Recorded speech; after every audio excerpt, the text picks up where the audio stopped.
Hello, my name is Levi, and this video is basically all about Ha Ling Peak. Just wanted to give some information in case you are looking to hike this mountain, so you can go in knowing a little bit more than you would have if you hadn't watched this video. So let's get started with the facts. Ha Ling Peak is about 7.8 kilometers round trip, so that's out and back. So more or less, you got about 3.9 kilometers to the summit. Elevation, there's 748 meters of elevation in this hike. So that's a lot for me anyways. So, make sure you take breaks and make sure that you bring a sweater or a jacket or a windbreaker, something that can pack down lightly into your bag, but also something that's gonna help you keep warm. It is crazy windy at that summit, and I didn't have anything more than a t-shirt, and I was at the end of August when I climbed it, so still pretty nice weather, but it did get pretty gusty up top.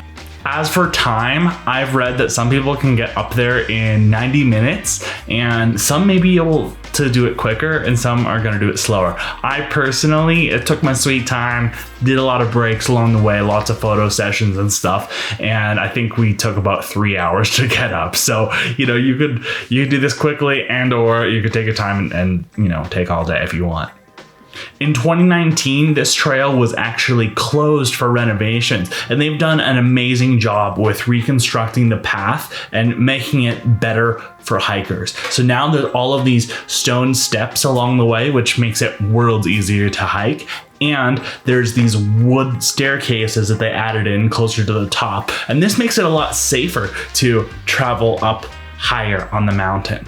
So thank you to the people that made this trail better. Sometimes there's going to be some closures on Ha Ling Peak, so check the websites before you go. I'm pretty sure Alberta Parks, there's a website where you can see if the trail is closed or not. How you get there is essentially you take the Trans-Canada Highway to Highway 742. I just Google Maps it, but just so you know, you will have to go past the parking lot for Grassy Lakes, up and around the mountain, through all the bumpy roads, and it's pretty sketchy until you finally get to the trailhead for Goat Creek Trail, and you basically just share that parking lot with Goat Creek Trail. In order to go here and park your car, you will need to buy the KANANASKIS Conservation Pass.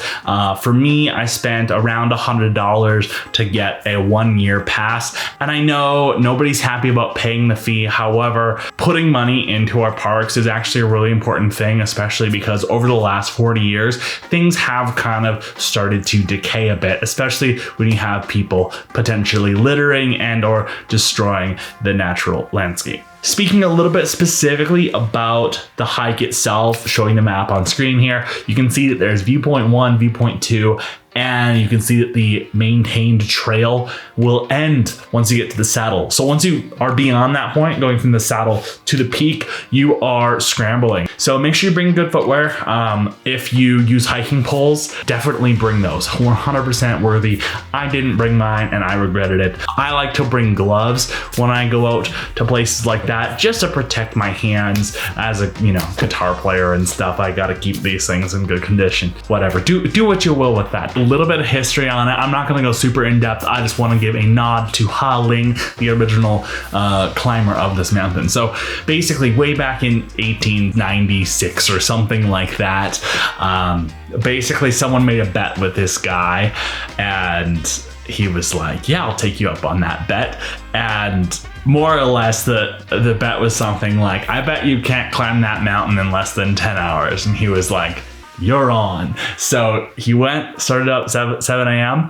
and climbed all the way up and was back before lunch. And that was without any of the assists that we have nowadays. We have staircases, we have stones, we have all of these amazing things that make the hike a lot easier for us. But I think it's important to pay a little bit of respect to the people that are way, way before us and who kind of pioneered these trails for us. The last thing I have to say about this is if you're planning to go out hiking, be safe. Make sure you bring enough water, make sure you bring enough snacks, make sure you wear proper footwear, and have whatever necessary protections that you need, whether that's sunglasses or a hat or sunscreen.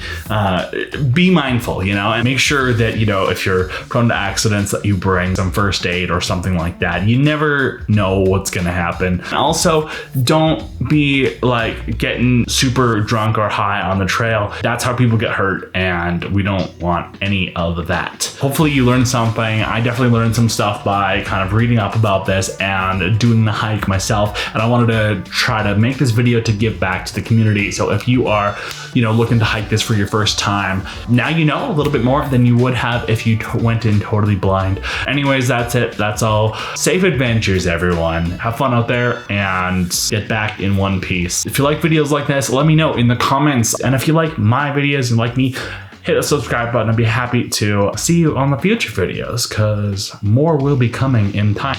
Anyways, that's it. That's all. Have a good one. I'll catch you on the next one. Bye for now, and thank you for watching.